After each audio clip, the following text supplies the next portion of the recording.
Welcome to the Lucid Narrative Story Hour. Thank you for joining us.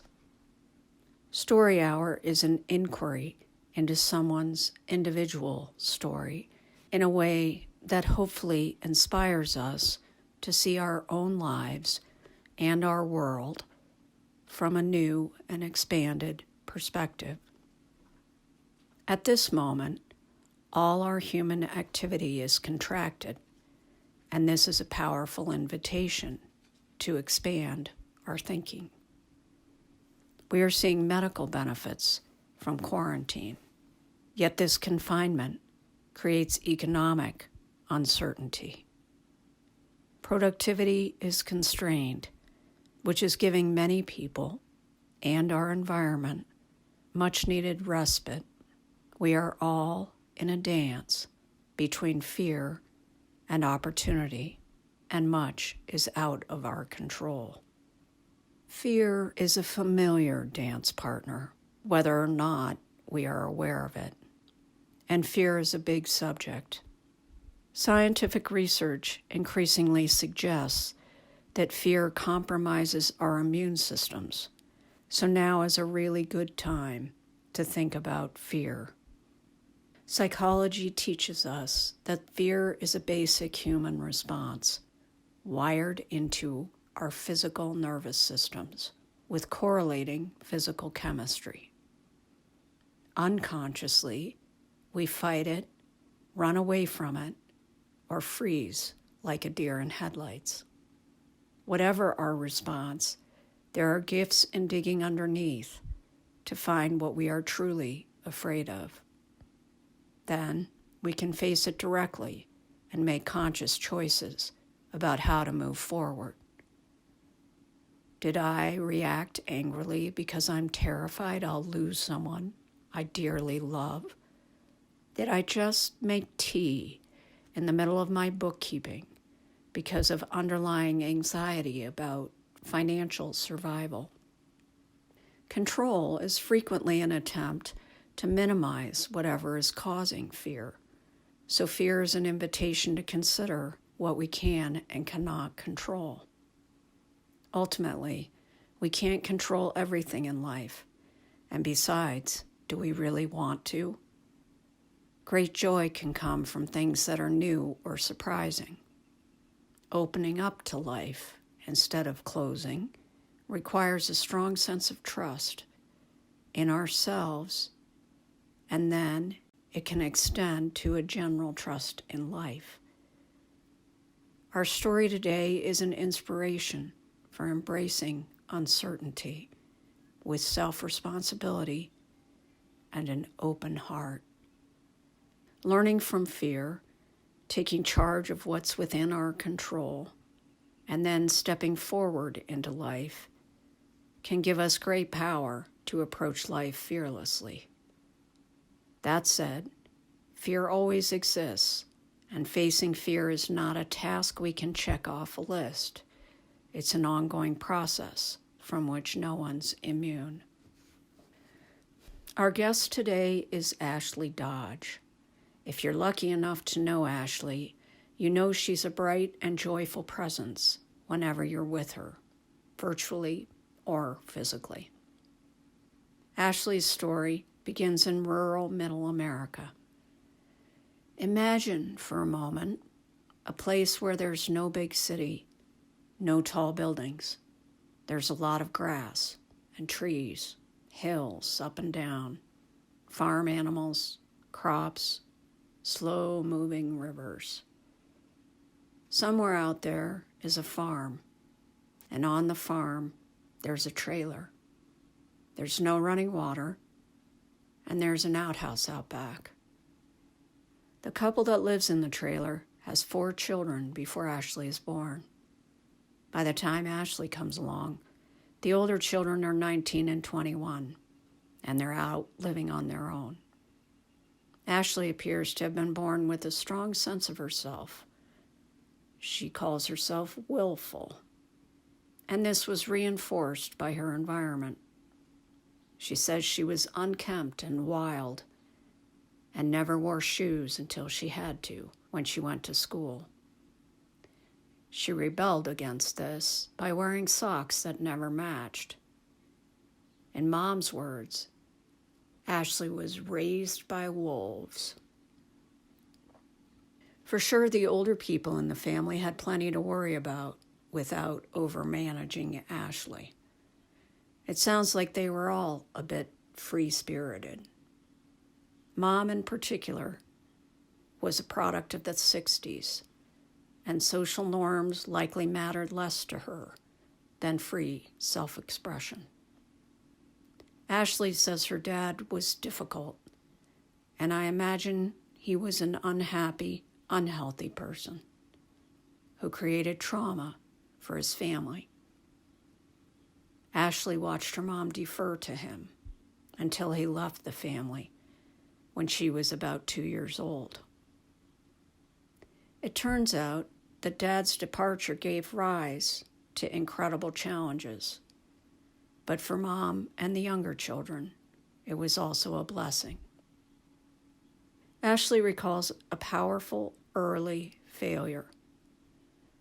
Her older siblings all learned to read at home through a popular phonetics program, but she couldn't do it. The program just didn't work for her. Maybe she had a different learning style, or maybe it was something else. Sometimes unhappy adults create learning challenges for young people. In any case, as a young child, Ashley remembers feeling broken when she couldn't learn to read from the program her siblings had used. Feeling broken is fairly common. Many people have felt somehow wrong or flawed in some way, often just because they were different than what's considered normal. Sometimes people we least expect have this fear. After Ashley's father left, her mom had 3 children to take care of. She worked 2 to 3 jobs to make ends meet. She was a factory worker, a teacher, and a janitor. Mom was smart and resourceful.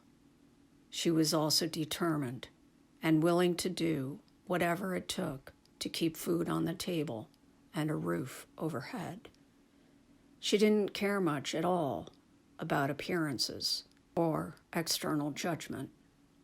She just dedicated her creativity and resourcefulness to making things work for herself and her children. Ashley did many things differently than other children. Her mom was a science major, so nutrition was important, and Ashley learned to read by looking at lists of ingredients on product labels. She never went to a prom or anything like that. She had seen her mom working 2 jobs and sewing a dress for her older sister, and it left a powerful imprint. Life was also pretty chaotic. She changed schools a lot and bounced around with aunts, uncles, and siblings. Some days, Ashley didn't know where she would sleep that night. She remembers as a small child, she packed her own little bag, putting in her clothes and toothbrush, maybe a special friend or blanket, whatever else she needed.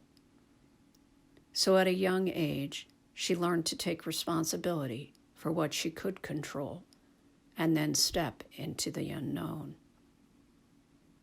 She remembers Mom didn't have a lot of rules, but she also remembers that she faced consequences of her own decisions. If she stayed out past curfew, she could get a ticket from the local police. So she had great freedom to define herself. It's easy to see how a young child who is allowed to decide what she wants to wear and make other age-appropriate decisions learns her own preferences and learns to make decisions. Under the opposite scenario, what happens when we don't learn our preferences from a young age? How can we know our dreams? If we don't know our dreams, can we be blind to our gifts? If we can't see something in ourselves, Will we be able to see and support it in someone else?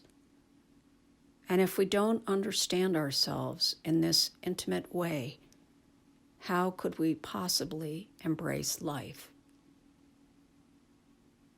All this feels important with everything going on in our world today. Our times have complex problems, social, cultural, environmental, and economic. Diverse perspectives coming together might offer the best opportunity for solving some of the challenges we all face. As a world, are we missing something if we don't get to see the rich offerings from different human beings? Imagine a world that nourishes individuality, or at least invites it to thrive. Could we imagine a world that truly offers health and happiness for all? Ashley went on to college and graduated with a degree in international relations. After college, she traveled through Europe with a backpack. She worked odd jobs, studied painting in France, met relatives in Norway. She visited anywhere there was a couch to sleep on. Eventually, she went back to school and got a master's in international affairs. And after many adventures, she was invited to return to the States and came to Colorado. Her life today is pretty typical of a working professional. She spends a lot of time building and developing relationships, something at which she excels. People of all ages, backgrounds, and walks of life fascinate her. She has a strong sense of herself, and she's not afraid of rejection. Things that to many of us might look like a closed door, Ashley sees as a short-term roadblock.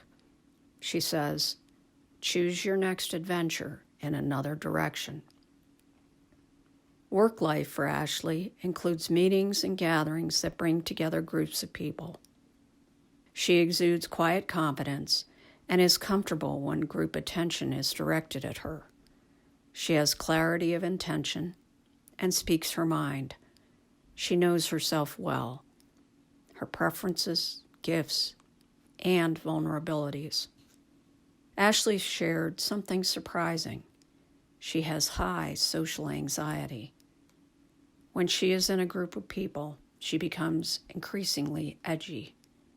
Apparently, she worries about what is expected of her. Perhaps this comes from her early years, from her poverty or bouncing around, or from the trauma with her father. Regardless of the source, she looks at her anxiety and fear honestly. She continually puts herself in groups so that she can learn and heal and grow. Her courage may have grown from a seed that was planted by her mother. Let's go back to the family farm for a minute. After Ashley's dad was gone, life in the trailer was led by a strong woman.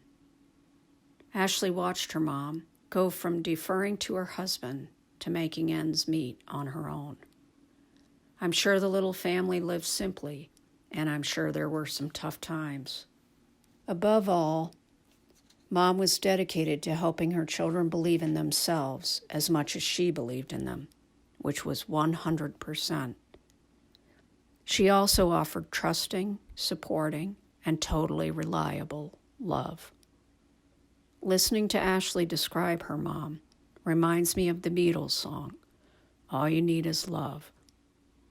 I suspect that her mom's deep love is part of the reason why Ashley can step courageously into situations that may scare her.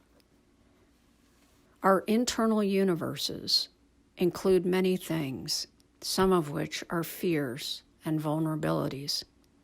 So while facing these things is not comfortable, it may offer more richness and magic than we can imagine. It will be different for everyone. What seems highly likely is that, as we embark on an inner journey, we become more comfortable with ourselves and more whole as human beings. This, in turn, can give us more comfort stepping towards the unknown, just as Ashley steps into group after group. Ashley's story is a great inspiration in these times of fear and chaos. Like the small child who packed her own bag, we can think about what we can control and make conscious decisions. Do we take full advantage of working from home? Can we allocate some of our time to children who are now learning online or to distant loved ones? To whom do we reach out for connection? How do we greet strangers, especially when we all look like masked bandits? Do we watch the news or hold a spontaneous dance party?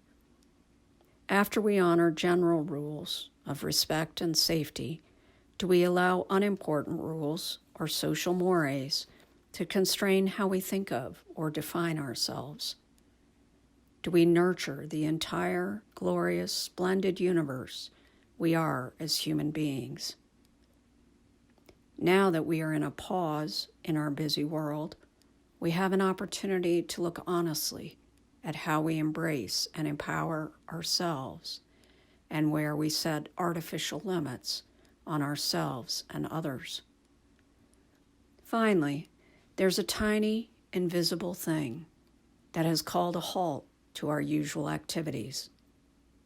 Our production, progress, consumption have pushed humanity and the planet to the edge.